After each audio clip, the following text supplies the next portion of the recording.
So, who all is excited for the Nintendo Switch? Well, I mean, you probably are, right? You're either excited or curious, otherwise you wouldn't have played this video. I know there's tons of rumors and discussion about specs and excitement going on, and I'm loving it. But I can't compete with the people who dig through that information and present it the moment it's learned. I'll leave speculating about specs to the experts on that topic. Instead, let me go over my thoughts on the design of the console, what potential I think it has, and what I hope to see with it. With any luck, maybe some of my hopes will come to be. I suppose I should say right off that everything in this video is just my opinion, and anyone watching is welcome to disagree with me. Civilly.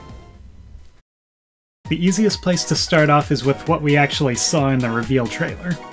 I love that it will use cartridges. We're at a point where discs aren't as strongly needed as they used to be. I've played games since the NES days, and I've always preferred cartridges to discs for one reason or another.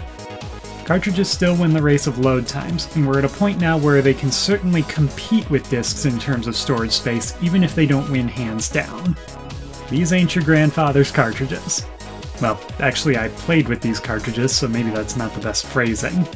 But these specific ones aren't the ones I grew up with and technically belong to my grandfather, so that still works. Yes, these ain't your grandpa's cartridges. The Mario game they showed off might be a Galaxy game. The town either has a huge moon or planet in the background. But if it's more exploration-based, that will thrill me more than just another Galaxy. It also seems to have the health recovery heart from Super Mario 64. That might mean going to 8 health again instead of 3, or something along those lines, which would be cool with me. I hope the rumor is true about seeing some remasters of Wii U games for the Switch where you can trade in your copies to get them for a discount. I love my games, and I'd love to get into this console, so trading in games for better versions in a cheap way would make it all the easier for Wii U owners to make the jump without feeling like they got burned in the end. On that note, it's not clear if Smash Bros. Will get a remaster of the Wii U version or something new down the line, but one way or another, it would be nice if we had one last chance to have some of our favorite indie characters added to the roster, would it not? Not those two. Get them off the screen. That's more like it. I do still want my Shantae amiibo after all. Not that one. I'm not personally expecting a touchscreen since that would exclude some games from being played in TV mode. That doesn't mean it can't have one, and I've seen evidence and educated rumors talking about a multi-touch screen. I'm just not betting high on it. The Joy-Cons themselves might have gyroscopes or motion controls. I don't mind either way on this one. It's welcome to me as long as it's not forced, and this system's design doesn't allow it to be forced. I'll come back to what I mean by that in a bit. We've been told 3DS games won't be backward compatible. Given that the screen might not be a touchscreen, and it looks like it won't display on 2 screens at the same time, this sadly makes sense. If you love the 3DS and its games, keep yours around for a while. At least for a while. Next, let's move on to a slightly more speculative side of my thoughts. This is generally what I think of the console's design and what I feel excited about that I think we can expect and not just hope for. My real excitement for the Switch started when I watched a video from Arlo talking about his thoughts on the console. He's a cool guy, link to his channel in the description, check him out. Here's the bit that clicked on the light for me. At this point, selling one single Nintendo system that's got every game on it is genius. Buy this and play your Zelda, and your Pokemon, and your Mario, and your big graphical epics, and your mobile-type time wasters, and everything. That is a heck of a selling point. Did you catch that? It no longer matters if a game was meant to be played on the go or in long sessions. That choice is now on the player.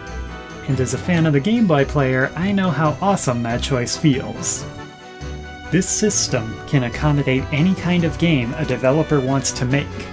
Because of that, I can sum up what I think is the console's strongest suit and what everything built for it should keep in mind with just one word.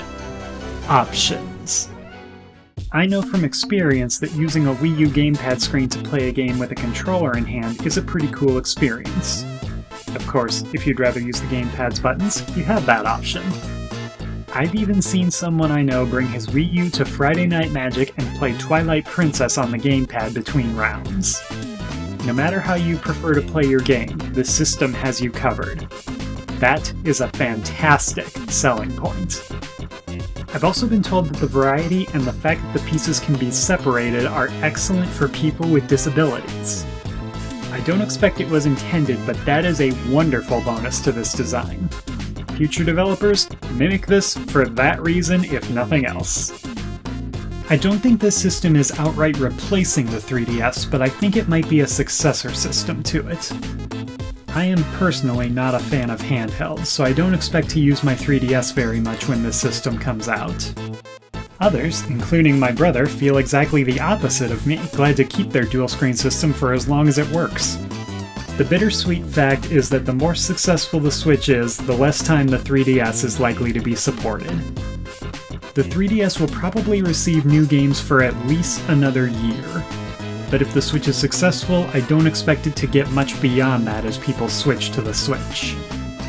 I don't want to see one system go away for the other to succeed, but if it must happen, I'd rather see the Switch be a success than keep the 3DS going with new games. I'm very curious about how batteries in the Joy-Cons will work. Each piece obviously has its own battery, but how do they charge? Will they be able to draw power from the tablet while they're attached to it? Does that docking station thing have a battery that charges the Joy-Cons when they're attached? I will be very curious to find out. Now for the fun part. Here are some things I'd like to see which there's no guarantee for, but anything that comes of it will make the experience all the greater. One-handed gaming is not to be underrated. If a game just needs directions and a few action buttons and doesn't need them all at the same time, it might be a good candidate for a one-handed game. This isn't a fit for games that require action or reflexes, but any game where you spend time thinking before inputting your commands could do nicely for it. Fortune Street, Earthbound and Mother 3, Pokémon, and Animal Crossing City Folk are good examples of existing games that can be played one-handed. Give it a try with one if you haven't already. Watching this video is probably exactly one person who is or will be working on a Switch game that fits this criteria. To that one person, I say, please do include a one-handed option. Hopefully Wii U Pro controllers will be compatible with the Switch. It's a perfectly good controller, and as far as I can tell, all the important buttons are present. It looks like there's no reason for it not to be. Hopefully the price will be reasonable. Rumors have suggested a $250 or $300 price tag, which would absolutely be competitive with the other systems, even if those systems have higher tech specs. $250 would floor me, but I'm mentally prepared for $300 if need be. The better the price, the more units it will sell. Nintendo announced working on this system years ago. At the time, fans said it was okay and didn't mean disaster for the Wii U because Nintendo is always working on their next console. While that may be true, it didn't take too much longer for it to become clear to everyone that the Wii U was not a financial success and it wouldn't be getting as much support as its players would hope. Here's where the silver lining would be nice. Imagine if Nintendo decided back then that they would need to bank on their next console more than on the Wii U.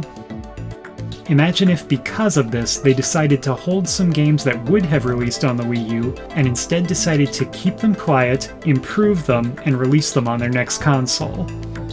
Imagine that they chose to release games that were simple for them to develop so that the Wii U wouldn't be dead in the water, but their level of quality wasn't the priority. Games like Star Fox Zero and Paper Mario Color Splash. Now imagine how amazing it would be if the Switch released with a powerhouse lineup of first-party games. The kind you would expect a few years into the console's life, all ready to go since they had a lot of work put into them ahead of time. I can't say with any certainty that this will be the case, but I do hope that the new 3D Mario fits this description. The more different games we see that are like this, the better the launch will be. I would love to see a new Pokémon adventure on this system. Actually, I have a lot of hopeful thoughts on what Pokémon could be like here. Let me come back to this one. I don't dislike Miis. It's kind of nice to have standard characters you can use in a variety of games, or to add a reasonable representation of an outside character you like to a game. I would like to see more customization options for them though. The way you can customize their outfits and such in Miitomo or Tomodachi Life would be great as the standard level of customization. It would also be nice to see more hair colors and styles. Tomodachi Life offers hair dye that can make a nice purple color, but with the default purple and short ponytail, there's no way for me to make a satisfactory Shantae Mii. Of course, it also wouldn't hurt to take away that black line that marks a Mii's nose, at least when they're being represented as 3D characters and you can see it without the line. It would be nice to see favorite games like Half Genie Hero make the leap as well, but only time will tell on that front. Of course, Mighty Switch Force needs to come to the system, right? Right? Mighty Switch Force on the Switch? Makes sense? Where are you going? I'd love to see some kind of mobile phone interaction. I'd probably need to explain my thoughts on this one, but I'm personally shocked that I haven't seen it tried by anyone else yet. Pokémon Stadium allowed you to rearrange your party, sort your items, use TMs, receive gifts, and perform trades without technically turning on your Pokémon game. It was a nice feeling to make changes to your group or see where you stand without the imaginary pressure that went with having the game running. Or was that just me? Now with mobile phones being what they are, it would be easy to imagine making these kinds of changes from anywhere. It would take some kind of a cloud service, either to store your save file completely or just keep track of your intended changes until you turn the game on again. If it fails to connect, it isn't a big deal as you just lose a few organization details you can redo right away. If it affects more than one game like a Pokémon trade does, you might need something more sophisticated, like specifically enabling a save file to use cloud services and then not allowing that file to start unless it can connect to the cloud. Not every game would need a function like this, mostly strategic games where you naturally have a menu like this to work with. Can you imagine trading Pokémon with a friend when both your games are at home just by having your phones with you? Having SIM card compatibility would be nice and would reach out to a few specific buyers, but only if you don't need a contract for a plan out of the gate for it, something I would have needed to include it in a laptop in the past. Even if you can't use a SIM card, a mobile hotspot with a phone or standalone device would be nice if you can manage 4G LTE. This isn't great for live gameplay like Smash Bros. Or Splatoon, but it could work for playing any game that fits the one-handed criteria I talked about earlier. Advance Wars comes to mind, for instance. This also has potential to be a battery drain, but I think people will find ways to work around it if it turns out nicely enough. As I said, my one condition is that it must not require a contract to have this capability. Some phones are sold unlocked and you can use any SIM card and any carrier with them, and that's what we'd ideally like to see here. If you must have a contract for the capability, at the very least letting people choose their own carriers needs to happen. So then, my thoughts for a Pokémon game on the Switch. There's a rumor that Pokémon Stars is well in development for it, which sounds great. I have very little knowledge of Sun and Moon myself, only having heard a little bit from people who have played it, so for all I know some of this could already be included there. No matter what though, this is the big one where I have to point out that this is just what I hope for and none of this is guaranteed or expected to happen. Okay, so what are my thoughts on Switch Pokémon? Well, I've always wanted to see a console Pokémon game. The Colosseum adventure was certainly something, and I like it as a different kind of Pokémon game, but it also let me down. It's not quite the perfect Pokémon adventure, and it's not a very good stadium game. But this would be a great time to do something on a big scale with really impressive visuals. It would also be a great time to include some favorite Pokémon from the first 3 generations, as that's when many people were introduced to the series who have fallen off since, myself included. Mix some classic Pokémon from each generation in with some new ones and you'll have a lot of satisfied customers. Maybe you could even allow the player to start in different regions instead of a single set town, and different regions would be more populated with Pokémon from a certain era. For instance, one area might have 50% Gen 1 Pokémon and the rest of the 50% is a mix of the others. Another area might have 50% Gen 2 Pokémon and the other 50% is a mix of the others, and so on. That would let you jump in with some feeling of reliving your favorite era, something that, as far as I know, Pokémon fans are notorious for. Again, myself included. If the game also functioned as a stadium game complete with rental Pokemon, a library, and maybe the old announcer back, it would be my heaven on earth for Pokemon. It would be for Pokemon what Sonic Generations was for Sonic. Oh yeah, and it wouldn't hurt to bring back the guy from Gen 1 who called you champ in making. That was cool to have someone who believed in you making the journey with you. Lastly, I would love to develop for this system. You likely haven't heard of us just yet, but I'm the programmer for a two-man company called Golden Crab Studios. We've got projects in development and a lot of ideas, and we both happen to like Nintendo quite a bit. I hope that development for the Switch is approachable and friendly for a group like us. This system has a lot of promise and a lot of potential to be a success, and it would be great for us if our first experience developing for a console was one that was powerful, successful, and made by a company we have a lot of respect for. The more people this console can accommodate, the better its launch will be. The better the launch is, the more support it will have. The more support it has, the more good games everyone who has one will have access to. I am absolutely hoping for the best. If you're developing for the Switch, remember the big thing that makes it strong: options.